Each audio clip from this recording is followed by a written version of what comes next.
Bigla ang surprise quiz kapag nasagot mo, may 5,000 pesos ka. Tara.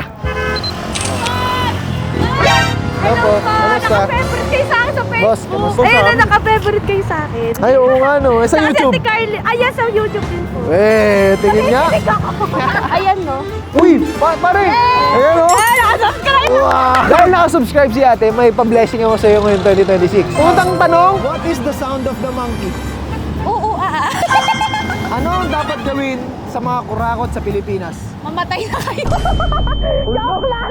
Hindi, okay lang. Approve naman Ay, ata oo. buong Pilipinas. Yes. Kung may 5 isda sa aquarium at 2 ang nalunod, ilan ang natira? Ay, 5 pa din. Ay, wala na pala. 5 pa rin. O yung may sagot ko kanina, 5 eh. Ay, 5 pa din. Tama ka na! 5,000 pesos para sa baby mo. Thank you ate. po. And huwag niyo pong kalimutan mag-subscribe sa kanila po. Thank you po.